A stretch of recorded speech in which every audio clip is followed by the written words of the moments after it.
Hello and welcome to another gameplay review on the Virkayu gameplay channel. And in this one we have Lady Rek'sai, only the third time this year actually, against a Dark Harvest Nidalee.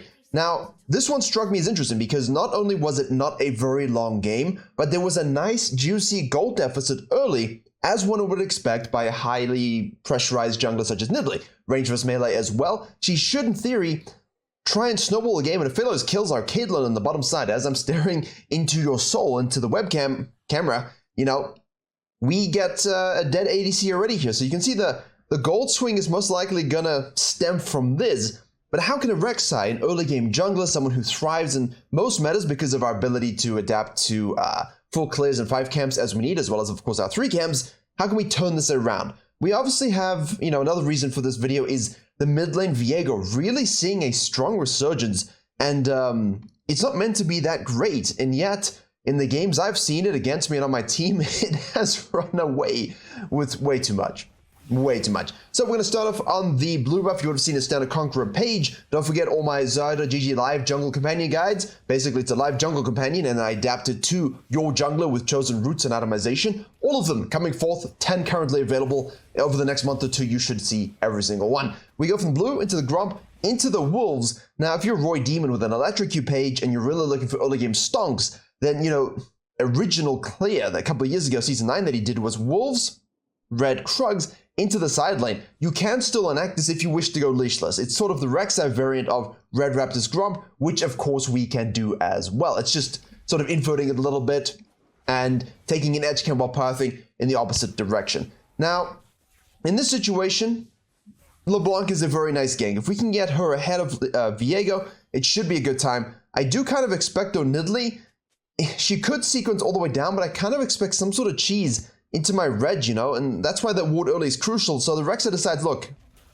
Caitlyn's died again. The Thresh here and the Phyllis will have no flash from these first combat moments, so let me commit everything I can to at least grab myself a kill. You'd have to be wary of the Phyllis here. Obviously, Phyllis does have his flash, so track your subs, F keys, click around, make sure we are you know, taking stock of those summoner spells. And now this ward here tells us everything we need to know, because if Nidalee had invaded our red and started blue side and done her blue side and invaded our red in any way, that Raptor camp would be available. But because it's gone, thank you so much LeBlanc, we know that she's going to the downside and most likely now will full clear and then try and abuse the bottom lane again. Remember, it is sort of a bot focus meta. Rek'sai decides, let me get these Raptors off the map as soon as possible, and then I can kind of have a probing of this top scuttle just to make sure Nidalee's in reverse clearing up. You know, at this stage you want to use your F keys to have a look bot lane for the potential Nidalee gank from the scuttle. We don't know that she's going to buy. You can see on the scoreboard that she's bought yet. You would just keep pressing tab, making sure you're not missing anything, but at this stage, you would assume she'd be floating bottom side, and once she's taking that scuttle with no gank, she'd go back to base, and now we'll come to the top side here, tier 2 Gromp, gank top lane, cut us off. You know, the Rek'sai here is basically going for the red, and I'm not sure why this was such a hesitant decision. And I think it's mostly because this wasn't recognized fully, you know, and if you're not tracking early leashes and where people might be and timers of these camps being cleared, these secondary camps, then you're not going to lose these advantages. But if you truly didn't know, for whatever reason, you truly did not know, please just use your Brace Seeker. Have a look, scout a little bit, get some vision, see if it's up, and then you can go about your days. Now we see the Nidalee show up here with atomization, which means we know she bought. We would know also if she shows up with 24 that she didn't do the scuttle, so she's going down to the scuttle now, which means we can go back to base, get Serrated Dirk from our kill and clear, which, you know, wasn't perfect, but we eventually got there, and now we can shadow down the situation. I'm worried here about the river traveling of the Nidalee. She most likely is going to go back to the mid lane here, so let's have a look. Spear hits, connects, Ignite keeps vision, and she dies. This should have been avoided, and I feel like Rek'sai should be a little bit annoyed, but this is what happens sometimes in the game. We have here the Thresh out of position. Obviously, he doesn't have his flash up here, but I don't think we have the ability to gap close this. Of course, we don't. So, is this a good gank? Yes or no? What do you think? Is it worth the time invest here, or should we just follow on and do our wolves and potentially look to shatter the Nidalee into the top side? You can, of course, fall back to your Raptors. You have your Krugs here. You could look to do some ganking on the top lane before Camille hits level 6. But if you truly want avoidance, this is a very difficult situation for you. But if Nidalee shows up, you know, 24 CS here, having bought, goes down here, shows 28 CS, goes up here, hits 28 CS, and then goes to the top side, you know, at least you know from her first clear, that you should be able to get the second Raptors and the second Krugs. So if she kites up here for this, or goes kind of jungling here, then you can do Grump Wolves, snack this, and then gank this again, buying time for your bot lane to breathe a little bit, and obviously waiting for them to reset and come back down. So the Rex is not optimizing all the pathing avenues available here, but in game, you know, that would be like Canyon level stuff. Here's an Italy. I mean, at this stage, if we're pressing tab and paying attention to these things, like I said, then we kind of know what she's doing. I would assume the Nidalee would chuck a spear here or have a look, but at the very least, she's moved down this direction. I would be worried now about mid lane. You would have to ping this again. I haven't seen the game. I'm just kind of going instinctively. There we go. Words are hard. And now we can go back to base here. But I feel like this is missed counter jungling, which is great for Nidalee. Yeah, she would have got this. Yeah, she would have taken this. But this was a tier 1 Krug camp. This is a, tier 2. And obviously now we can gank the bot lane, which I think is crucial. Because we are down a little bit of gold. It's not much, but it can snowball in the other direction. So as you're leaving base, you've spent money now. Look at this. Watch this. You see the spear come through. You see the mark on the LeBlanc. That's the kind of stuff you have to track. I know it's about Rek'sai, but if we see this, we know that she's going to be worried about this kind of section of the map here. We don't, obviously, we see the timer on the blue. The red isn't spawned yet, but because you see this, we move into a position for a counter gank. Here we go. The Sona trying to bait. Lantern, flash, flay. Spear misses, too late. Gets rooted. Rek'sai goes in. Whoa, don't get hooked. And now we've done a successful counter gank. Now, not all counter ganks need to result in the doom and gloom of the enemy. Sometimes all you need to do is be there so that your bottom lane doesn't die. And that can disengage the enemy jungler into other lanes and other situations and buys them time to chill, relax, catch up. And, if I'm bot lane and this happens, I'm very thankful. Thank you for at least being there for the attempt and, of course, helping save our lives. And in this situation, the Caitlyn's down, 800 gold, and early on, when you haven't backed yet, that's absolutely nutty, right? That's a lot of gold, because she hasn't spent. She's just died twice and hasn't spent. If Phyllis is not going back to base, if he comes back to base and they're still here and they engage, she's done for. So what the Rek'sai does here is goes into the blue. I would have liked to see a complete snack and finish of this wolf camp because, again, same principle here. Do we want to avoid the Nidalee, and how can we do that? Cutting the map through counter jungling.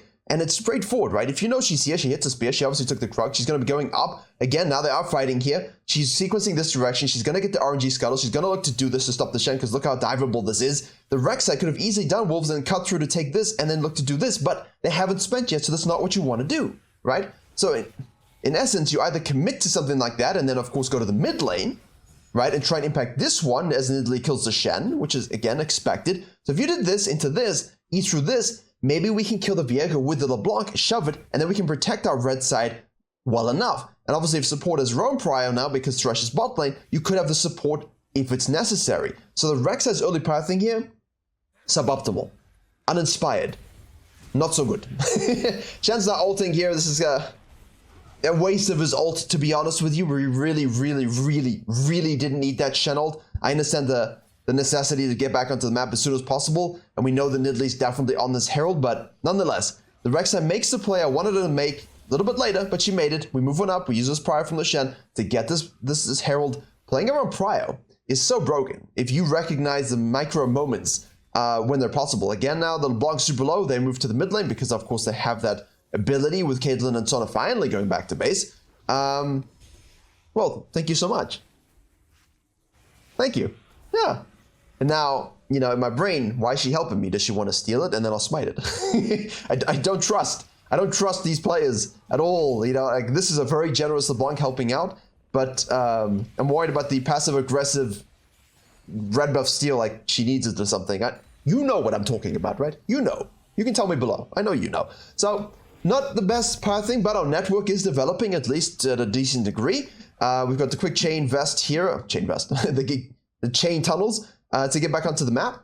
And of course, now that we've got this objective here, we've got about 4 minutes left before plates die. So I think we should try and use it. We're only down 3 CS. Now, despite the suboptimal pathing, we're only down 3 CS. On the Nidalee, we have the same KP. In our case, it's 100, and we have the objective, right? Because Nidalee decided to waste her time looking for that Herald. And that's why Master games are kind of fun to cover when you only look at Challenger games a lot, because you can see these glaring holes. Nidalee then goes in for it. The Sona hits the ult, which he has before the Thresh here because of the back timers and the nonsense. Rek'sai immediately rotates to the scenario. We kill the Thresh. We kill the Aphelios. We're going to alter Kisses up again onto the Nidalee, and there goes their lead. Like, how quickly did that just swing around? And that's the thing about Rek'sai and why I love this champion. This, by all stretches of the imagination, in terms of Rek'sai early game purity, which, you know, all the Rek'sai games I do, it's always like, look how beautiful this pathing is. It belongs in a museum, and there's no Ezreal even in the game. And, you know, it's like, well, great. What happens if things don't work out? What if I just have a rough game with my map reads? What if I just miss crucial information and don't have the best time? You know?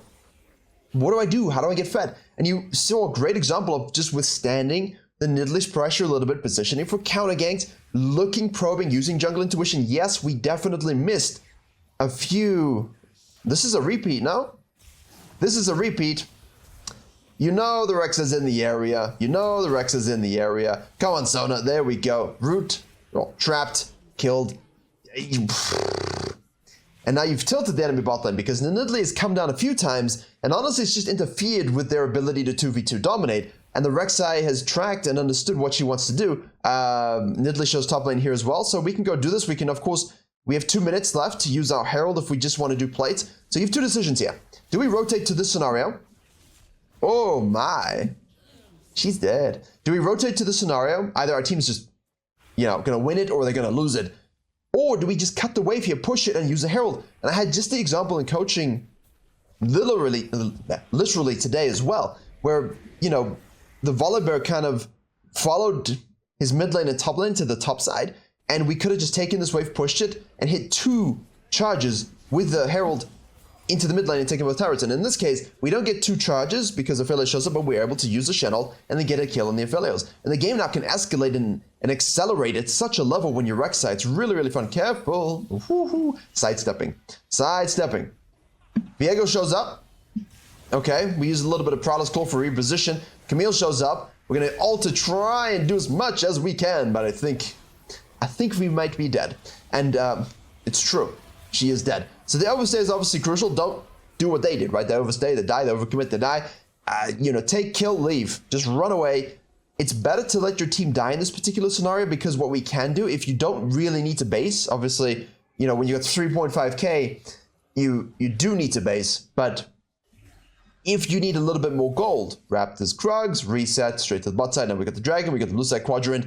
We can start to control those objectives.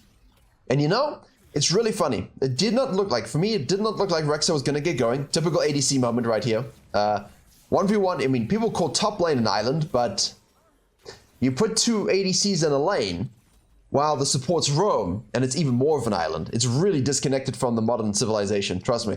At least top lanes have TP, and they've kind of figured out that Herald exists, and they should use their macro around the map in order to actually be relevant.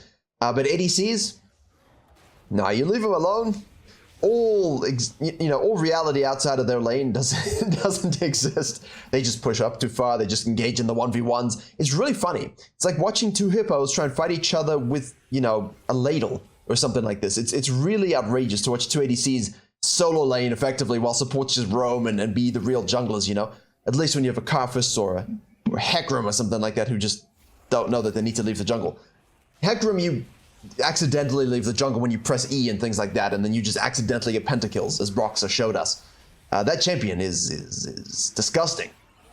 Absolutely disgusting. But you know what? We'll take advantage of back timers and roam timers and move on over and take ourselves a dragon. Again, first instinct to fall back. No, I don't like it. We see Nidalee here. Don't care. Let's move on over. Clear this vision. Let's take this turret. Let's take into the red here. Let's move this zone here. Let's get some deep vision. That's what we want. Here we go. Obviously, Nidalee's been clearing quickly and efficiently. The Rek'Sai isn't tracking that CS nearly as well as she should. Viego shows up as well. There's a red buff to steal. Bot lane pushes. Okay, now are we going to have... There it is. Okay, so does Nidalee go to the mid lane here for 3v1 in the LeBlanc, or does she go for the Shen? We missed the spear. We, of course, have the Shen W, but Camille can dodge that with her ult. So in the end, it works out quite nicely. Rek'Sai, in the meantime, is way too deep. Way too deep. Run away. Run away. Where's your coconut noises? Let's go. Let's go. Monty Python, get out of here. So a little too deep there. Given that obviously they had 2 mid lane that could rotate much faster than the LeBlanc. And of course, yes, they have 2 top lane here, but... you've got to pay attention to the numbers and the reality of the situation. I'm supposing Sona did not. Now again, do we want to stay or hang around? No, let's move on through. Let's clear some vision. Let's push a wave. And of course, reset and maybe collapse in this. I've seen this done a lot actually by Hecarim's and mostly junglers that can rotate pretty damn quickly. You can kind of push this up here now and try and catch them, but most likely if they're intelligent, they should base in short order. Here you go. See, sometimes just basing in this little nook and cranny, you know, is better than sort of trying to walk all the way back, because that gives a Rek'sai time for you to cut, like right here. Great example. Great example. Now Sona's respawned. Caitlyn's back in the mid lane now. Shen's up. Camille's back in the base, and she cannot do that Herald. Most likely Rek'Sai's team can look to secure that. So again, greedy. Waste of time by the Nidalee. At least at this stage, keep yourself experience optimized. Lich Bane plus Darkseer Rush, seen that before. Would have been better just to get whatever experience you can, but she chose to try to go for the objective, and now she's just juggling it, and Rek'Sai seems like we don't need that. Let's just set traps.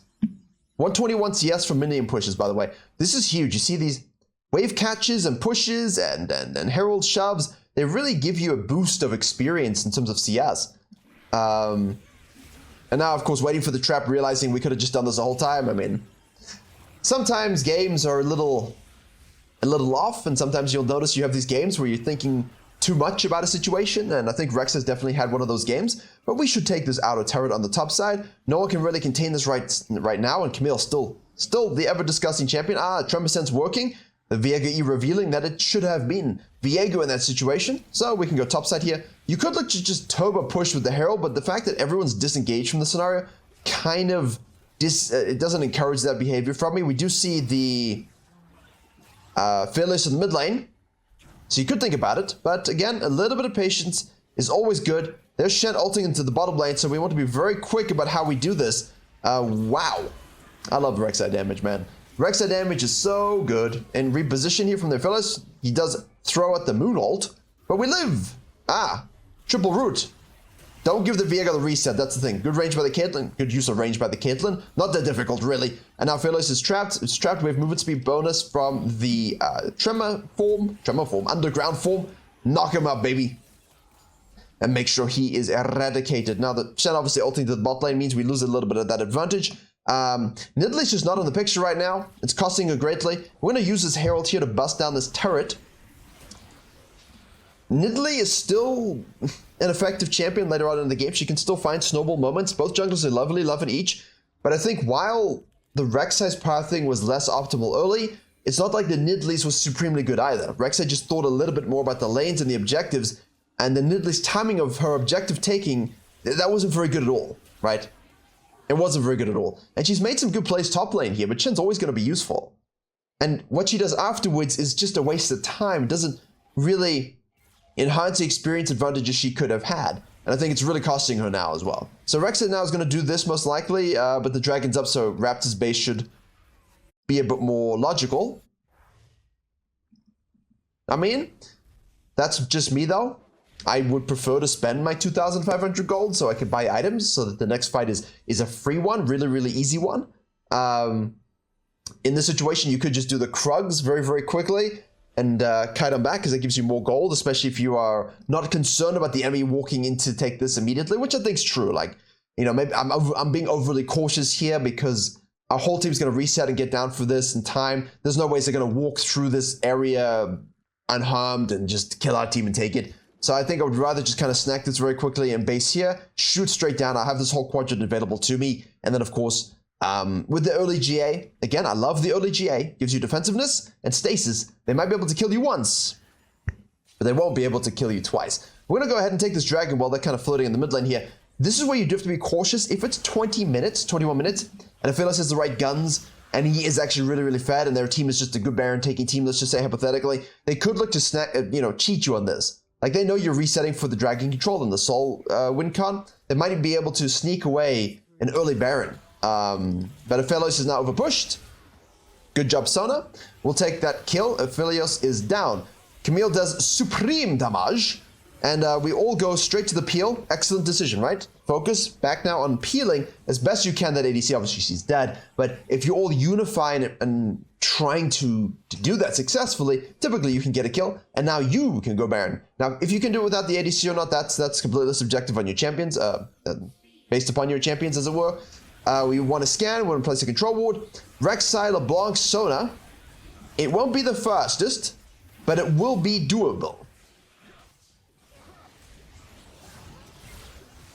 It's not too bad. Do you guys think that Baron should be... I feel like it should... I don't feel like this should be possible, in my opinion, right? Like, I feel like you should almost need 5 people at this stage. I feel like if you can do it that quickly...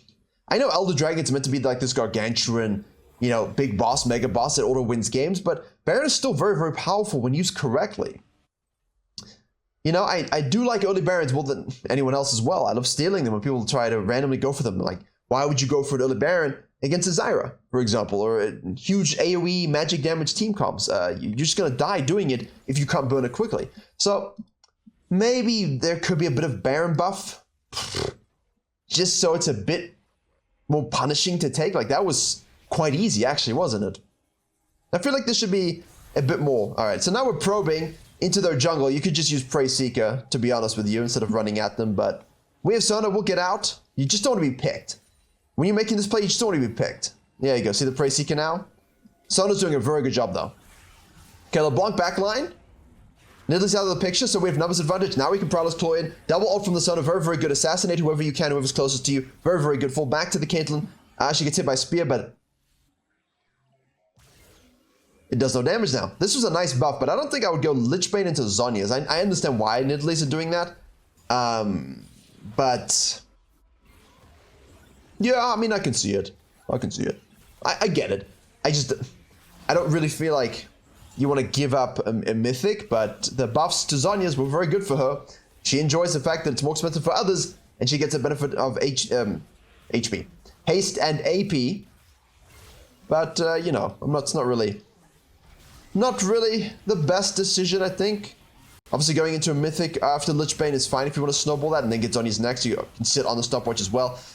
Here we go. Now we're deep in the back line. Viego's in the back line as well. This is why the GA is very, very good, because if you overcommit and separate their team so your team can deal with the Viego, you'll respawn and you can go back in afterwards. But you still have to be extremely, extremely careful here. The fact that we have a Sona is absolutely beautiful. We're going back in, we're using our Tremor Sense. We keep poking, making sure you hit that Prey Seeker, right? Hit that Burrowed Q, gives you Fury, gets your E-Bite true damage up sooner. People don't use that before the combo, even the flash combo. Really get used to hitting that. Just be the tank in front. Be the tank in front. Be the peel. Be the disruptor. 10-1-6 now. Beautifully done, actually, in the end. So the Rek'sai play early pathing-wise, not extravagant, not sexy.